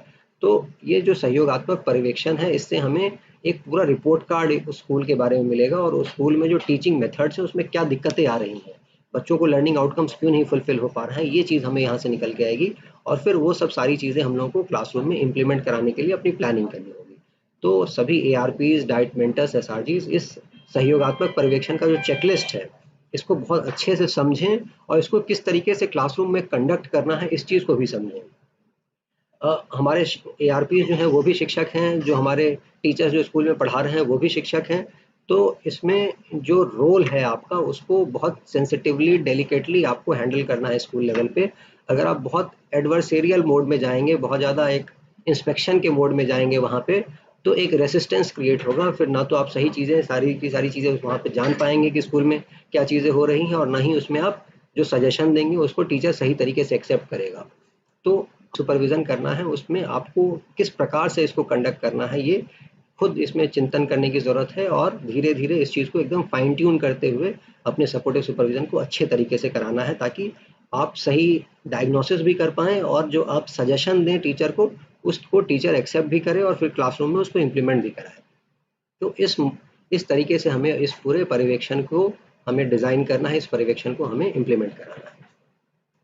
अब इस चीज़ को हम पर्यवेक्षण तो करेंगे, लेकिन जब तक इसको एक प्रॉपर डेटाबेस में हम ना डालें, प्रॉपर डेटाबेस में एनालिसिस के लिए हम इसको ना फीड करें, तब तक हमें पूरे जनपद के स्तर पे कहाँ-कहाँ क्या दिक्कतें आ रही हैं, पूरे ब्लॉक स्तर पे क्या-क्या दिक्कतें आ रही हैं, ये सब चीज़ें हम लोग को एग्रीगेट लेवल पे नहीं पता चल सकती हैं। इसीलिए ये जो चेकलिस्ट आप ना केवल वहाँ पे जाके सपोर्टिव सुपरविज़न करेंगे, बल्कि उसको प्रेरणा ऐप में आप लोग एक-एक करके जो सभी चेकलिस्ट के प्रश्न हैं उसको फीड भी करेंगे, ताकि आपके बाद जो अगले वाले एआरपी जाएँगे तो उनको पता हो कि यहाँ पे क्या-क्या दिक्कतें थी, ताकि उसी हिसाब से वो अगली बार सपोर्ट कर पाएँ। या हमारे बीएसए साहब हैं या बीईओ साहब हैं, उनको पता हो कि हमारे कौन-कौन से ऐसे स्कूल हैं जहाँ पे रेमेडियल ठीक से नहीं चल पा रही हैं। कौन से ऐसे स्कूल हैं जहाँ पे हमारे जो है अभी भी जो लेसन प्लान है वो फॉलो नहीं हो पा रहे हैं। तो ये सब सारी चीज़ों को हमें अपने प्रेरणा ऐप में प्रॉपर्ली फीड करना है, और इसके लिए ज़रूरी है कि हमारे सभी एआरपीज़ जो हैं वो प्रेरणा ऐप को इंस्टॉल करें। डाइट मेंटर सभी जो है वो इसको इंस्टॉल करें, एसआरजी इसको इंस्टॉल करें, और इसी के आधार पे अपने सपोर्टिव सुपरविज़न कराएँ। जो नया सपोर्टिव सुपरविज़न का चेकलिस्ट है आप लोगों के साथ जल्दी शेयर किया जाएगा, आप लोग भी उसको डिटेल में देख पाएँगे। इसको लेके आप लोगों का सेपरेटली एक ओरिएंटेशन भी किया जाएगा कि इसमें क्या प्रश्न हैं, इन प्रश्नों का क्या मतलब है और किस प्रकार से आपको ये कंडक्ट करना है। अब ये जो सपोर्टिव सुपरविज़न चेकलिस्ट आप भरेंगे, तो इसका सारा पूरे प्रदेश का रिपोर्ट जो है वो हमारे यहाँ प्रेरणा यूपी का जो पोर्टल है उसके डैशबोर्ड पे एकत्रित रूप से उपलब्ध हो जाता है, ताकि हम लोग यहाँ स्टेट से भी देख पाएँ, डिस्ट्रिक्ट से कोई बीएसए साहब या डीएम साहब देखना चाहें तो वो देख पाएँ, ब्लॉक स्तर पे अगर बीईओ साहब देखना चाहें, अगर एसआरजीज़ देखना चाहें, अगर आप देखना चाहें तो आप सभी स्कूल के डिटेल में रिपोर्ट देख सकते हैं। और जो आप लोग की मासिक बैठक होती है जिसमें कि सभी प्रधानाध्यापक आते हैं, उसमें इस सपोर्टिव सुपरविज़न डैशबोर्ड के आधार पे जो इंडिकेटर्स की रिपोर्ट आएगी उसके आधार पे हम लोग चर्चा करेंगे और उनसे बात करेंगे कि कैसे हम लोग अपनी शिक्षा पद्धति को इम्प्रूव कर पाएंगे स्कूलों में। तो ये प्रेरणा पोर्टल पे डैशबोर्ड इसके लिए उपलब्ध आप लोगों की जानकारी में है। यूज़र आईडी पासवर्ड्स आप लोगों को दिए गए हैं। अब इस डैशबोर्ड को कैसे बेहतर तरीके से आप उपयोग करेंगे, इसकी हमें प्लानिंग करनी है। पिछले हफ्ते हम सब लोगों ने इसके लिए कुछ एक प्रश्नोत्तरी भी डेवलप किया था, जिसके माध्यम से आप लोगों ने ये आइडेंटिफाई किया कि कौन से स्कूल ऐसे हैं हमारे जहाँ पे लर्निंग आउटकम्स में ज़्यादातर बच्चे जो है वो पीछे रह गए थे, कौन से स्कूल ऐसे हैं हमारे जहाँ पे मिड डे मील भी प्रॉपरली नहीं सर्व हो पा रहा था। तो अलग-अलग क्वेश्चंस आप लोगों ने खुद से उसमें ढूँढ के निकाले इस डैशबोर्ड के माध्यम से, तो मुझे लगता है कि ज़्यादातर लोगों को इसके बारे में धीरे-धीरे आइडिया होना शुरू हो गया होगा। लेकिन हमारे एसआरजीज़, डाइट मेंटर्स और एआरपी सबके लिए बहुत क्रिटिकल है कि इस डैशबोर्ड को इसका एक-एक बात डिटेल में उनके पास पता होनी चाहिए और कैसे उसको ये एनालाइज़ करके इससे बेस्ट जो है चीज़ें निकाल के अपने बीएसए के सामने, अपने बीईओ के सामने रख सकते हैं, ताकि हम लोग चीज़ों को इम्प्रूव कर पाएँ। अब एआरपी और डाइट मेंटर्स जब स्कूल में विजिट करेंगे तो क्या-क्या बेसिक चीज़ें उनको इंश्योर करनी है उसके बारे में एक स्लाइड रखा गया है, ताकि आपको ये पता रहे कि किस तरीके से सपोर्टिव सुपरविज़न करना है। इसके बारे में हम लोगों ने ब्रीफली पहले भी चर्चा की है। एक तो हमें ये देखना है कि कक्षा का वातावरण कैसा है, क्या सभी बच्चों को इनकरेज किया जा रहा है कि नहीं, या फिर टीचर जो है बच्चों को डाँट के चुप करा दे रहा है अगर वो प्रश्न पूछते हैं तो। अगला ये है कि क्या बच्चे या क्या शिक्षक जो है वो ध्यानाकर्षण, आधारशिला शिक्षण संग्रह जो तीनों मॉड्यूल हैं उसका उपयोग कर रहे हैं कि नहीं। अगला है कि दीक्षा ऐप का उपयोग हो रहा है कि नहीं। फिर है कि शिक्षण योजना जो है उसका उपयोग हो रहा है कि नहीं, पुस्तकालय जो है उसका उपयोग हो रहा है कि नहीं। कुछ प्रमुख बातें हैं जो हमें उस देखना है, जो इसमें इंगित किया गया है। अब एआरपीज़ की इसमें ज़िम्मेवारी ये है कि हमें ये देखना होगा कि प्रेरणा सूची में जो लर्निंग आउटकम्स दिए गए हैं अभी वर्तमान में, अ, उसमें हमारे सभी शिक्षकों के बीच इनकी जानकारी पूरी की पूरी हो, जागरूकता पूरी की पूरी हो। अभी कुछ दिनों पहले जब हम लोगों ने इसके आईवीआरएस कॉलिंग के थ्रू सभी शिक्षकों से इसके बारे में जानकारी प्राप्त करने की कोशिश की, तो बहुत सारे शिक्षकों तक अभी तक प्रेरणा सूची और तालिका के बारे में या प्रेरणा लक्ष्य के बारे में पूरी जानकारी नहीं थी। तो आप लोगों की ये ज़िम्मेवारी है कि जब तक हमारे स्कूल्स ओपन नहीं हो रहे हैं उससे पहले इसमें अपने ऑनलाइन व्हाट्सएप ग्रुप्स के माध्यम से या अन्य माध्यमों से शिक्षकों के साथ चर्चा करें, इन प्रेरणा सूची के बारे में, लक्ष्य के बारे में, इन सब के बारे में सब लोगों को पूरी की पूरी जानकारी हो, ये सुनिश्चित कराएँ। जब स्कूल्स हमारे ओपन हो जाएँ तो ये हमें देखना होगा कि प्रेरणा सूची और प्रेरणा तालिका हर कक्षा में हमारा प्रदर्शित हो और हर बच्चे का उसमें लर्निंग आउटकम जो है वो भरा जा रहा हो, ये इंश्योर करना होगा हमें। व्हाट्सएप ग्रुप्स का जो संचालन हमारे ब्लॉक स्तर पे होना है, वो हमारे एआरपीज़ को इसमें बहुत ही एक्टिव रोल इसमें अदा करना है। अभी तक जो हम लोग भी कुछ व्हाट्सएप ग्रुप्स में जुड़े हैं, वहाँ पे देखते हैं कि जो यहाँ से मैसेजेस भेजे जाते हैं, केवल वही मैसेजेस उस ग्रुप में पूरे-पूरे दिन वही केवल ट्रांसमिट होता है, उसके अलावा कोई भी नई बात नहीं रखी जाती है, कोई चर्चाएँ नहीं हो रही होती हैं, तो ये बात उचित नहीं है। उन व्हाट्सएप ग्रुप को हमें खूब एक्टिव रखना है, जो चीज़ें यहाँ से भेजी जा रही हैं, वो भी शेयर हो। क्लासरूम में जिस तरीके से एक्टिविटीज़ हो रही हैं या व्हाट्सएप क्लासेस चल रही हैं, उसके बारे में एक्टिविटीज़ आएँ, तो उसको हमें बहुत ही अच्छे से संचालित करना है और ये ज़िम्मेवारी हमारे एआरपीज़ की ही है कि ब्लॉक स्तर के जो हमारे व्हाट्सएप ग्रुप्स हैं, उनका अच्छे से संचालन करेंगे।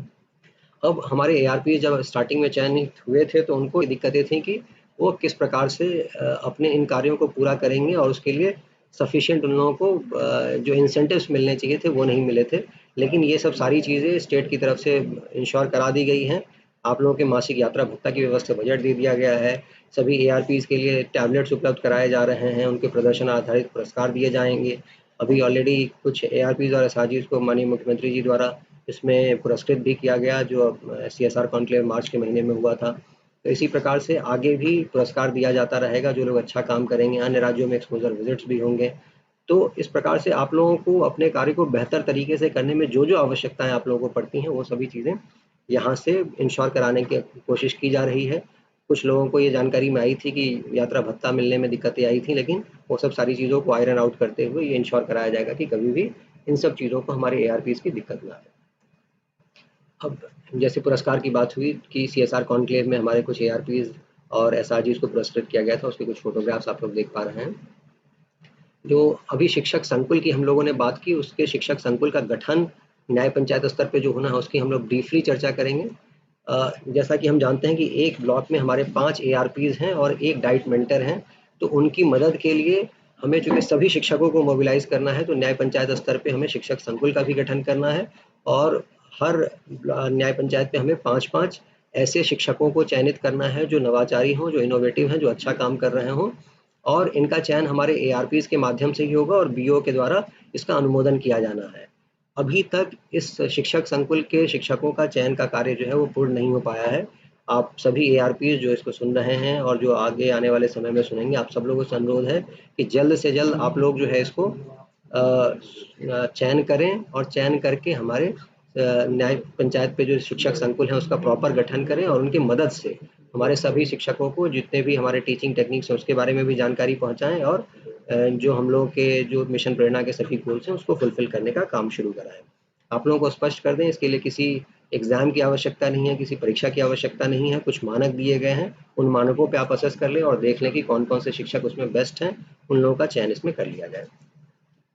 व्हाट्सएप ग्रुप्स का प्रचलन है वो हमारे राज्य स्तर से भी किया जा रहा है, जिले स्तर पे भी है, ब्लॉक स्तर पे भी किया जा रहा है। अब स्कूलों के स्तर पे भी हमें व्हाट्सएप ग्रुप्स हमें बनाने हैं, तो ये सब सारी चीज़ें हमें इंश्योर करनी है।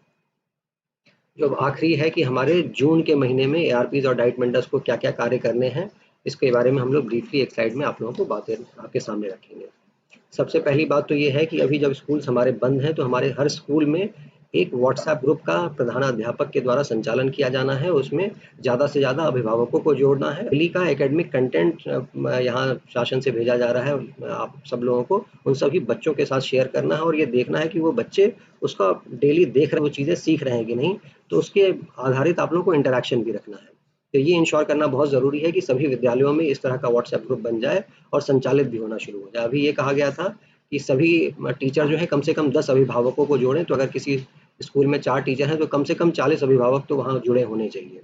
अभी तक जो एवरेज है हमारा वो 10 से 15 अभिभावक ही एक-एक व्हाट्सएप ग्रुप से जुड़े हैं, तो अभी हमें कम से कम दोगुना या तिगुना उसको करने की तत्काल रूप से आवश्यकता है। अगला जो हमें करना है कि जो आधारशिला, ध्यान आकर्षण, शिक्षण संग्रह, इन सब की जो बातें हैं ये अभी सभी शिक्षकों के साथ चर्चा करते हुए इन सब की जानकारी हमें सब लोगों तक पहुंचानी है ताकि सभी के सभी शिक्षक इन सभी टेक्निक्स में हमारे जो है पारंगत हो जाएं। जब स्कूल शुरू हो तो प्रॉपर्ली इसको इम्प्लीमेंट करना शुरू कर लें। और प्रेरणा, लक्ष्य और सूची जो है ये भी हमें सभी शिक्षकों तक पहुंचाना है, इसके बारे में बताना है। ये हमें इन छुट्टियों के दौरान ही, इस लॉकडाउन के दौरान ही इंश्योर करना है। जो दूरदर्शन और ऑल इंडिया रेडियो पे जो कार्यक्रम आ रहे हैं ये भी सभी अभिभावकों तक इसकी जानकारी जाए। इसके लिए आप अपने ग्राम प्रधान से, अपने यहाँ के आंगनवाड़ी से, इन सभी लोगों से सहयोग लें ताकि सभी बच्चे इन प्रोग्राम्स को, जो दूरदर्शन पे 11:30 बजे से आ रहा है और ऑल इंडिया रेडियो पे 11 बजे से आ रहा है, ज़्यादा बच्चे देखें और उनका एजुकेशन जो है वो शिक्षा जो है अनवरत रूप से इस लॉकडाउन के दौरान भी चलता रहे, ये हम सुनिश्चित करा पाएँ। नहीं थी, वो इतनी ही बातें थी जो आप लोगों के साथ हमें चर्चा करनी थी। अब हमारे साथ हमारे अभी उपस्थित हैं, उपलब्ध हैं। मैं सर से अनुरोध करूँगा कि आप सब लोगों का मार्गदर्शन करें। Thank you sir. Thank you Satendra. मैं सबसे पहले तो सब हमारे राष्ट्र निर्माता, हमारे साथी शिक्षकगण, एआरपीस, हमारे डायटमेंट भी हमारे शिक्षकगण इस लाइव सेशन में जुड़े हुए हैं, उनका विशेष रूप से स्वागत अभिनंदन करता हूं। और जो ये कोरोना महामारी के दौरान जो शिक्षा विभाग के विभिन्न अधिकारियों ने और आप सब ने जो विशेष भूमिका निभाई है, कोई कम्युनिटी किचन में काम कर रहा है, कोई कंट्रोल रूम में काम कर रहा है, जो लोगों का मनोबल बक रहा है, कोई ई क्लासेस चला रहे हैं, आप सबको बहुत बहुत बधाई। और मुझे पूरा विश्वास है हमारी पूरी टीम का उत्साहवर्धन हुआ है इस कठिन परिस्थिति में भी आपने इसको एक अवसर के रूप में देखते हुए एक नई पहल शुरू की है, अगले पड़ाव में हमारे डिजिटल लर्निंग मुहिम को आगे बढ़ाया है, उसके लिए मैं आपको बधाई देता हूँ। जैसे अभी सत्येंद्र ने आपको विस्तार में मिशन प्रेरणा की ये कार्य योजना और मिशन प्रेरणा की महत्वाकांक्षी कार्य योजना के विभिन्न घटक को, विभिन्न लक्ष्यों को आपको साझा किया।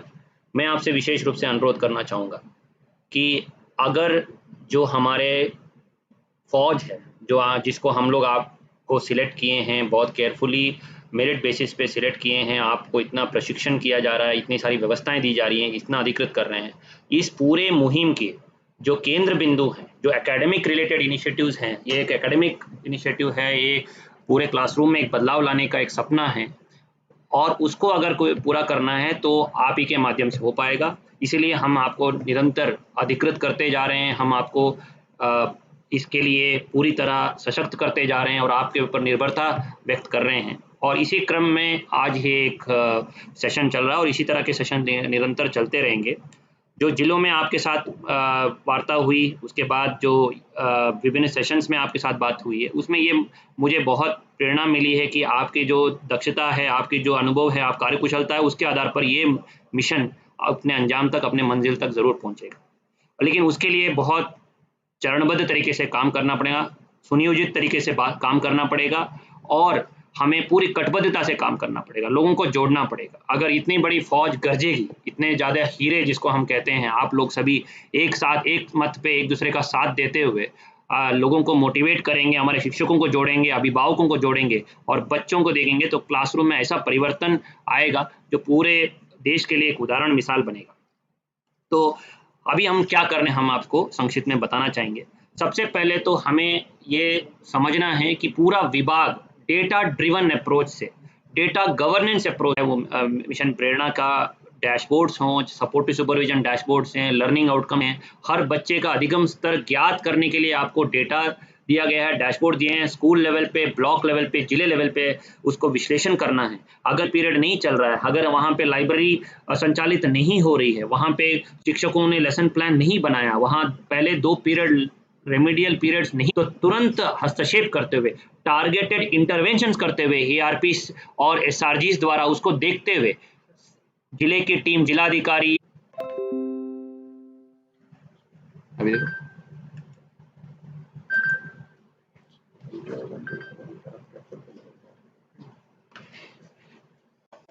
वो एक नेट कनेक्शन की वजह से डिसरप्शन हो गया था। उम्मीद है सभी लोग सुन पा रहे हैं।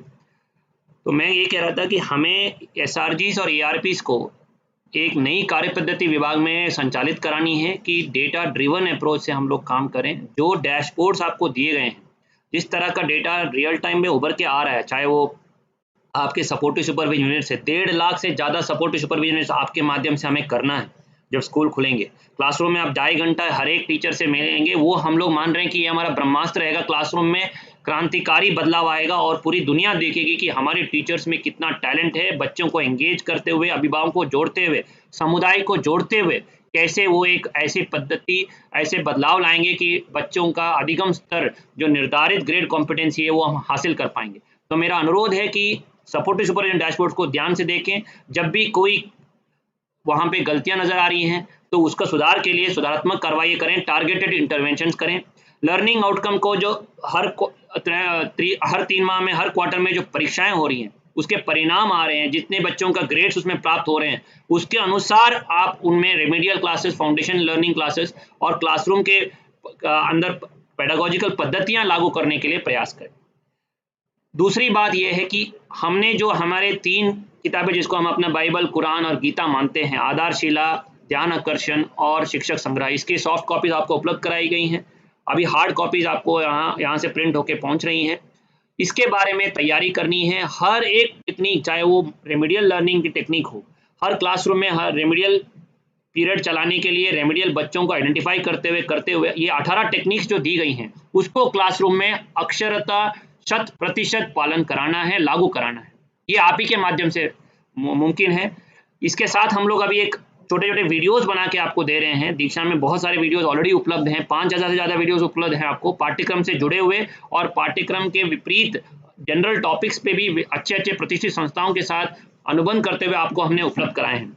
अभी फाउंडेशन लर्निंग और रेमेडियल लर्निंग के बारे में वीडियोस छोटे छोटे आप ही के माध्यम से बनाते हुए किए जा रहे हैं। मुझे बहुत खुशी है कि आप ही में से एक अच्छे साथी ने फिरोजाबाद से बहुत अच्छे अच्छे वीडियोस बना के हमें उपलब्ध कराए हैं। तो मैं चाहूँगा कि आप भी इसमें थोड़ा पहल लें और आपके माध्यम से जो जितना ज्ञान, जितना नॉलेज, जितना फील्ड एक्सपीरियंस आपका है, हम लोगों का नहीं होता है। आप अगर अच्छे अच्छे वीडियोस बना के हमें देंगे तो हम उसको प्रसारित करेंगे, फिर आपका टैलेंट, आपका हुनर बाकी लोगों को भी उसमें बहुत चीज़ें समझ में आ जाएंगी और क्लासरूम में लागू हो जाएंगी। एक दूसरे के सीखने से ही बहुत मज़ा आता है, टीम भावना से ही ये परिणाम हम प्राप्त कर पाएंगे।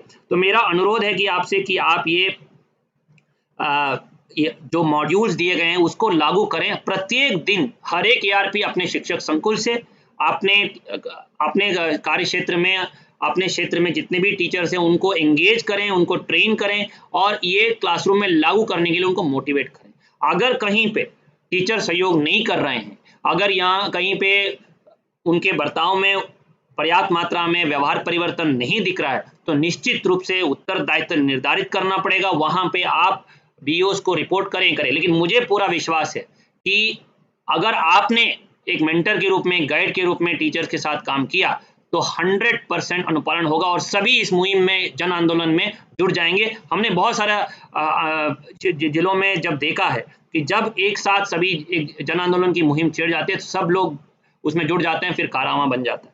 तो मेरा अनुरोध है कि इन मॉड्यूल्स को लागू करने के लिए आप आरंभ करें और उसमें एक अच्छा कॉन्वर्जेशन इनिशिएट करें और उसमें से अभिनव प्रयास बाहर उभर के आ जाए। तीसरा बिंदु जो आपको विशेष रूप से ध्यान रखना है कि दीक्षा ऐप को आपको अपनाना है। सारे टीचर्स को दीक्षा ऐप, अभी हम लोग ये कोशिश कर रहे हैं कि सारे टीचर्स की ट्रेनिंग भी ऑनलाइन हो जाए। इस समय जब सोशल डिस्टेंसिंग के नॉर्म्स को आपको फॉलो करना है तो ऑनलाइन ट्रेनिंग तो एक अपरिहार्यता बन गई है। सिर्फ ज़रूरत ही नहीं है, एक बहुत अपरिहार्यता रह गई है। तो इसलिए हम चाहते हैं कि यूपी पहला स्टेट बने जहां सारा टीचर ट्रेनिंग भी ऑनलाइन हो जाए। मुझे बहुत उत्साहवर्धन हुआ जब हमने वॉलंटरी बेसिस पे जब इसको खोला तो 2 लाख से ज़्यादा टीचर्स ने इसमें नामांकन किया, 1 लाख से ज़्यादा कोर्सेज कंप्लीट किए हैं और हम अभी ये प्रयास कर रहे हैं कि 250 से 300 अच्छे कोर्सेज आपके लिए हम लोग उपलब्ध करा लें। तो मेरा अनुरोध है कि सभी लोग दीक्षा ऐप, अगर कल कोई चैप्टर टीचर्स को पढ़ाना है तो एक दिन पहले ही 15 मिनट, आधा घंटा दीक्षा पे बिताएं, उसका अभ्यास करें, समझें और उसके बाद उसको क्लासरूम में लागू करें। और प्रत्येक दिन ARPs अपने टीचर्स को गाइड करें अभी कि इस समय कम से कम 10 अभिभावकों को दीक्षा ऐप से जोड़ें। अभी भी हमको बहुत अच्छा लगता है कि करीब 20 लाख से ज़्यादा लोगों ने जुड़े हैं। मैंने वादा किया है भारत सरकार को कि सारे राज्य एक तरफ उनकी संख्या रहेगी और उत्तर प्रदेश अकेला आपको उतना नंबर दे देगा सर। और अभी तक सिर्फ 20 लाख जुड़े हैं, जो हमारे प्रदेश के लिए बहुत ही छोटा नंबर है। अगर प्रत्येक टीचर 10-10 अभिभावकों को प्रत्येक दिन जोड़ना शुरू कर देगा तो प्रत्येक दिन हमारे 5-6 लाख की टीचर्स की फौज कम से कम 60 लाख अभिभावकों को जोड़ देगा और इसी तरह संख्या इतना बड़ा मूवमेंट बन जाएगा। और जो अवसर की समानता बच्चों के लिए हम जो सपना देखते हैं, जिन बच्चों को पढ़ने की चाहत है, पढ़ने का इच्छा है, हुनर है, वो लोग उन अच्छे अच्छे वीडियोस को देख के अपना अधिगम स्तर प्राप्त करेंगे, उनमें उनको एक रास्ता खुलेगा, उनके सपने पूरा करने के लिए एक अवसर मिलेगा। मेरा अनुरोध है कि दीक्षा ऐप एक लेवल प्लेइंग फील्ड बन जाएगा, ओपन सोर्स है, बहुत सरल है, सारे टेक्स्ट बुक्स पे QR कोड हैं, आप उसको पाठ्यक्रम देखते हुए उनको ऑनलाइन वीडियो देखने के लिए प्रेरित कर सकते हैं। 50 से 60% लोग ऑलरेडी स्मार्टफोन यूज कर रहे हैं गाँव में और शहरों में, एक टेलीकॉम डिपार्टमेंट डेटा बता रहा है। और जो इसमें छूट गए हैं उनको हम लोगों ने दूरदर्शन में पाठ्यक्रम चलाया है, वो जब अभी उसको 4 घंटे के लिए कर रहे हैं, अभी 1.5 घंटा चल रहा है और रेडियो में भी चला रहे हैं। तो उसके लिए कृपया आप प्रचार प्रसार कराएं, लोगों को संज्ञान में लाएं और जरूर बच्चे इस टाइम पे रिग्रेस ना हो और उनको आप एक अवसर दीजिए कि ये क्लास पाठ्यक्रम को वो देखें और उसमें अधिगम स्तर बरकरार रहे, प्राप्त करना निरंतर चलता रहे।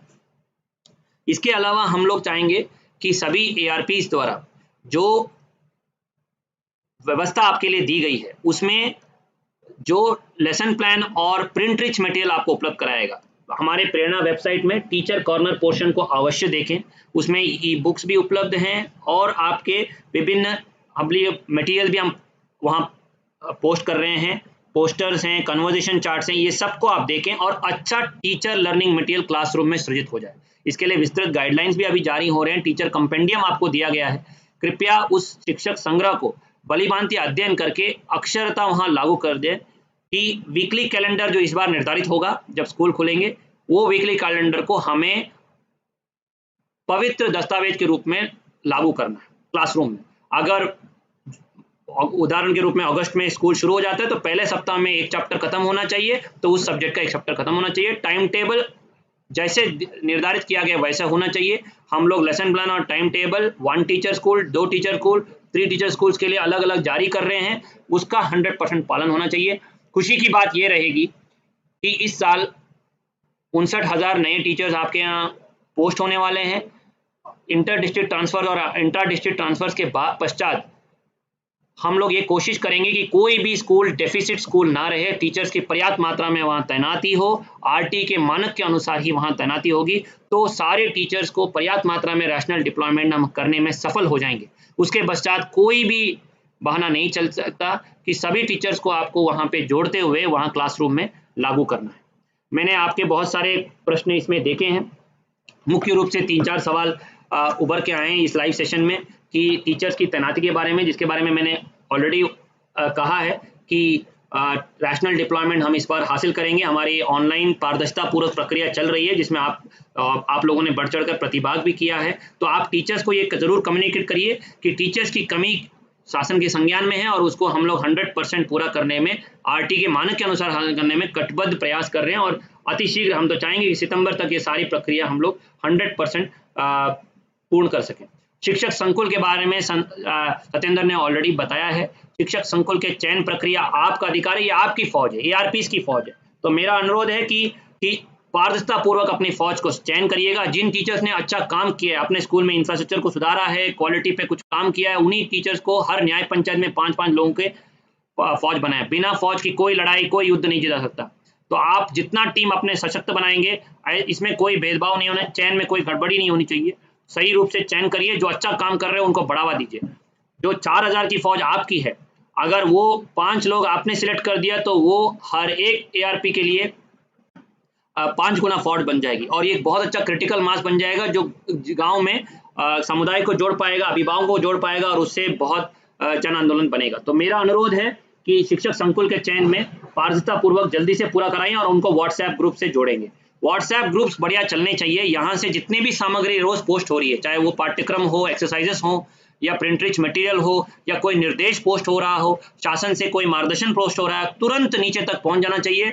हम देखते हैं कि अगर भारत सरकार से कोई निर्देश होता है, कोविड के टाइम में गांव के कोने कोने में तुरंत चंद मिनटों में पहुंच जाता है। तो शिक्षा विभाग की 6 लाख की बड़ी फौज है टीचर्स की, तो कैसे नहीं पहुंच सकता है। अभी भी एवरेज सिर्फ 20 अभिभावक हमारे व्हाट्सएप ग्रुप से जुड़े हैं। आप टीचर्स के व्हाट्सएप ग्रुप पे सारे टीचर्स उसमें जुड़े भी नहीं है अभी तक। ये निराशाजनक बात है। मेरा अनुरोध है कि सारे ईआरपी इसको प्रण लें कि हम लोग सभी को जोड़ते हुए जाएंगे और आप उसको बलिभांति संचालन करिए।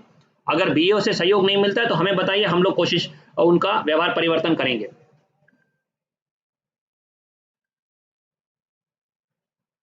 ये आशंका जताई जा रही है आपके सेशन में क्वेश्चन जो आए हैं कि थर्ड पार्टी आएगी तो उनकी मंशा ये होगा कि हम लोग गलतियां पकड़ें। ऐसा नहीं है।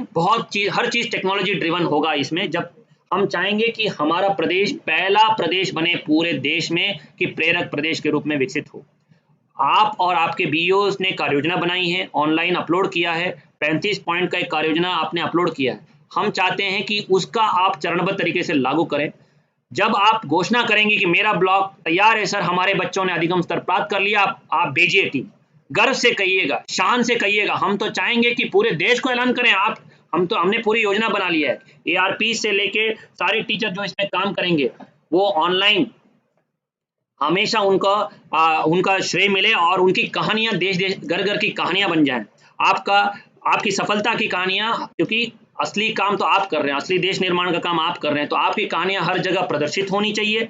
इसीलिए जो भी सक्सेस स्टोरीज रहेंगी वो हम लोग हर जगह, चाहे वो हमारे प्रिंट मीडिया में हो, टेलीविजन में हो, हमारे सोशल मीडिया के चैनल्स जो हमने विकसित किए हैं, सभी में आप आए रहेंगे, हावी हो जाएंगे। तो हम ऐसा माहौल बना रहे हैं, और जो थर्ड पार्टी एजेंसी आएगी वो टैबलेट, उनके एन्यूमरेटर्स होंगे, टैबलेट लेके आएंगे, टेक्नोलॉजी बताएगा कि बच्चा उतना शब्द बोल पा रहा है कि नहीं, बच्चे को गणित में उतना 4 में से 3 सवाल का जवाब देना आ रहा है कि नहीं आ रहा है, चाहे वो हिंदी कॉम्प्रहेंशन में उतना जवाब आ रहा है कि नहीं, ओरल फ्लुएंसी में आ रहा है कि नहीं आ रहा है।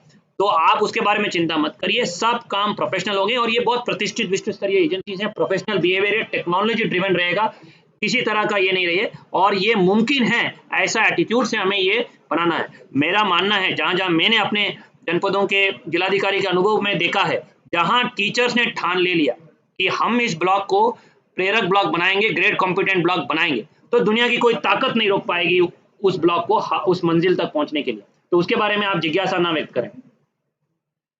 और जहां मोबाइल फोन नहीं है, ये आशंका है, हम चाहते हैं, लेकिन आप देखिएगा ये जो योजना बन रही है वो दूरदर्शी योजना है, लॉन्ग टर्म प्लान है। हम में से किसी ने 20 साल पहले नहीं सोचा था कि आज ग्रामीण क्षेत्र में भी 50% स्मार्टफोन पेनिट्रेशन होगा, 100% मोबाइल पेनिट्रेशन होगा। अभी हम लोग SMS के माध्यम से भी आपको खान एकेडमी का कंटेंट भेज रहे हैं, कक्षा 6 से 8 का। आगे भी इसमें और एडॉप्शन बढ़ेगा, लेकिन तब तक दूरदर्शन रेडियो और क्लासरूम के अंदर जो फिजिकल ट्रेनिंग आपके करने हैं, फिजिकल टीचिंग प्लान्स आपको लागू करना है, लेसन प्लान लागू करना है, वो आपको 100% इसमें लागू करना है। टीचर डिप्लॉयमेंट के बारे में मैंने बता ही दिया है।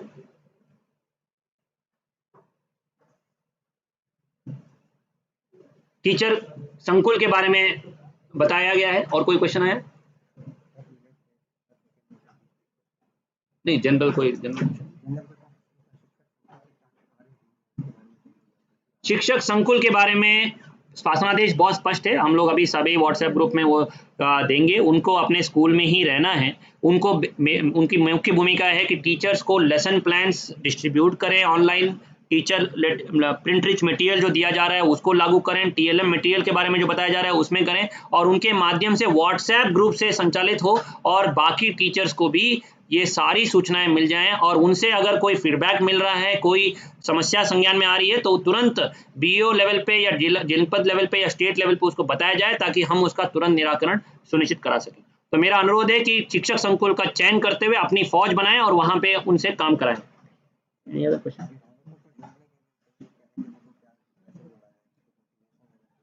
हाँ, ये बहुत अच्छा सवाल आया है हमारे एक साथी से कि कैसे हम लोग अभिभावकों को जोड़ें। जब तक अभिभावकों से हम को नहीं जोड़ेंगे तब तक ये जन आंदोलन नहीं बनेगा, और जब तक घर में बच्चा अच्छा वातावरण नहीं मिलेगा तब तक नहीं सीखेगा। तो उसके लिए 3-4 मैकेनिज्म हमने बनाए। एक तो SMC का, स्कूल मैनेजमेंट कमिटीज का जो सिस्टम है, हमें उसको सुदृढ़ बनाना है। नियमित रूप से SMCs की बैठक हो, उसमें आप ग्राम पंचायत का सहयोग लें। ऑपरेशन कायाकल्प एक सफलता की कहानी है, आपके बहुत सारा इंफ्रास्ट्रक्चर सुधार ऑपरेशन कायाकल्प में सिर्फ समुदाय सहभागिता से हुआ है। तो ये एक उदाहरण है और हमें सीखने के लिए एक मौका है कि अगर हमने समुदाय को जोड़ा, कहीं कहीं हमारे टीचर खतराते हैं समुदाय को जोड़ा तो क्या होगा, लेकिन इसमें जितना आप लोगों को जोड़ेंगे उतने आपके लिए मदद होगी। गांव के छोटे छोटे काम, स्कूल के छोटा छोटा काम होता रहेगा, चाहे वो अवस्थापना सुविधाओं की बात हो या अधिगम स्तर सुधारने की हो या अभिभावकों से सहयोग लेने की बात। नियमित रूप से पेरेंट टीचर्स मीटिंग होती रहनी चाहिए, जैसे हमारे बड़े बड़े स्कूलों में होता है वैसे पेरेंट टीचर्स मीटिंग निश्चित रूप से होनी चाहिए, और उसमें अच्छी चर्चा होनी चाहिए। हमने अभी स्कूल रिपोर्ट कार्ड्स आपको पहुंचाने की व्यवस्था की है, तो हर क्वार्टर में जितने भी असेसमेंट होते हैं बच्चों के अधिगम स्तर पर, वो बच्चों तक पहुंचाएं। उसमें अपील भी कर रहे हैं हम लोग कि घर में अभिभावक नियमित रूप से बच्चे के साथ समय बिताएं, गृह कार्यों में उनको मदद करें, बच्चों को सपना दिखाएं, उनको हाथ पकड़ के खींचने की कोशिश करें। तो मेरा अनुरोध है कि पेरेंट टीचर मीटिंग में आप पेरेंट्स को जरूर जोड़ें, और जितना अच्छी क्वालिटी के पेरेंट टीचर SMC की बैठकें होंगी उसमें टीचर्स अच्छा करेंगे, गांव वाले टीचर्स को वाह करेंगे। हमने ऐसे भी स्कूल देखे हैं जहां प्रिंसिपल का ट्रांसफर होता है, वहां धरना होता है, वहां लोग आंसू बहाते हैं और आगे 4-5 पीढ़ी तक याद रखते हैं कि ऐसे भी प्रिंसिपल, ऐसे टीचर आए थे। तो मेरा अनुरोध है इसमें ये करा लें। दूसरी बात यह है कि अभिभावकों को जोड़ने के लिए हमने एक मुहिम छेड़ी हुई है। अभी लॉकडाउन के कारण हमको उसको रोकना पड़ा कि हम हर माध्यम से अभिभावकों तक अपील करेंगे कि वो बच्चों के शिक्षण कार्यों में जुड़े। उसके लिए पैम्पलेट पोस्टर्स आपको दिए जा रहे हैं, LED गाड़ियां चलाई जा रही हैं, रेडियो कैंपेन चलाई जा रही हैं। माननीय मुख्यमंत्री जी द्वारा स्वयं इसमें नेतृत्व देते हुए रेडियो ब्रॉडकास्ट और ये सब लाइंड अप किया गया था। सारी प्रचार प्रसार कार्यक्रम तैयारी है और निश्चित रूप से इसको हम जब भी लॉकडाउन के नॉर्म्स ईज आउट हो जाएंगे, जब हमें अलाउ हो जाएगा, तो ये सारे प्रचार प्रसार के कार्यक्रम हम करेंगे। और आपके माध्यम से जो इंटरपर्सनल कम्युनिकेशन होगा उससे बेहतर कोई कम्युनिकेशन नहीं हो सकता है। तो मेरा अनुरोध है, टीचर्स जरूर इसमें अभिभावकों को जोड़ने के लिए, उनसे संपर्क करने के लिए प्रयास करें।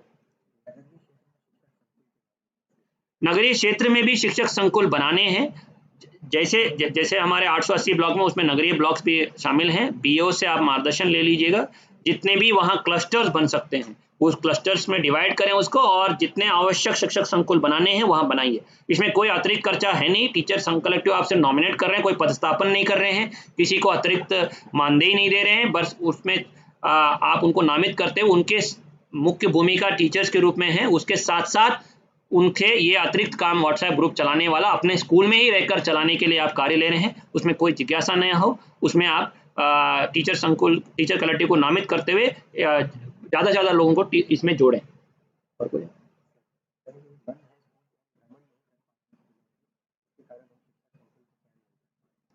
नहीं, आपको भ्रमण करने की जरूरत नहीं है। आपको जितने भी स्कूल आपने अपने ब्लॉक्स में विजिट किए होंगे, जितने भी आपको पता है, आपके पास रिकॉर्ड्स हैं या आपके पास उसमें संज्ञान में है कि अच्छे टीचर्स हैं, तो उनको नामित कर सकते हैं और उनको अपनी फौज बनाने से। जैसे आप अपने लिए एक टीम बनाते हैं तो उसमें आप स्वतंत्र हैं, ये आपकी फौज है, आपके ऊपर छोड़ा है। इसमें कोई नया पदस्थापन नहीं है, ना दक्षता प्रमाणीकरण प्रक्रिया है, ना चयन प्रक्रिया है। आप जितने भ्रमण में पा रहे हैं या पा चुके हैं या पहले से आपके संज्ञान में है कि कुछ अच्छे टीचर्स हैं, अवार्ड विनिंग टीचर्स हैं, जहाँ पे टीचर्स द्वारा पूर्व में वहाँ बीओज द्वारा उनको पुरस्कृत किया गया है, जिलाधिकारी द्वारा पुरस्कृत किया है, वैसे लोगों को आप इंटरेक्ट करें, उनकी मंशा समझ लें, अगर उनकी इच्छा है उसमें जोड़िएगा।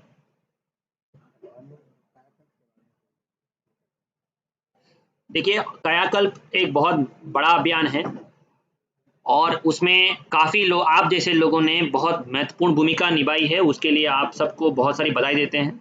हमने ये जिलाधिकारियों को, मुख्य विकास अधिकारियों को अनुरोध किया है कि अभी मुख्य सचिव महोदय का जो शासनादेश 29 अप्रैल का निकला है कि जिसमें प्रवासी श्रमिक भाई जो आए हैं अन्य प्रदेशों से यहाँ वापस आए हैं, उनको रोजगार देने की प्राथमिकता है सरकार की, और साथ साथ जो हमारे ग्रामीण क्षेत्र में रोजगार देने के लिए मनरेगा और अन्य योजना की तरह ऑपरेशन कायाकल्प अभियान को भी प्रारंभ किया जाए, तत्काल रूप से प्रारंभ किया जाए।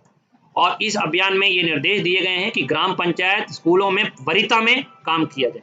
तो हमने 14 पैरामीटर्स निर्धारित किए हैं, जिसमें सभी जिलाधिकारियों को निर्देशित किया है कि आप तुरंत उसमें स्कूलों में कार्य प्रारंभ करें और सितंबर तक ये 14 पैरामीटर्स को संतुलित करें, चाहे वो पेयजल की व्यवस्था हो, चाहे वो शौचालय की क्रियाशीलता हो, ब्लैक बोर्ड की व्यवस्था हो, फर्श की मरम्मत का काम हो, रंगाई पोताई का काम हो, विद्युत संयोजन का काम।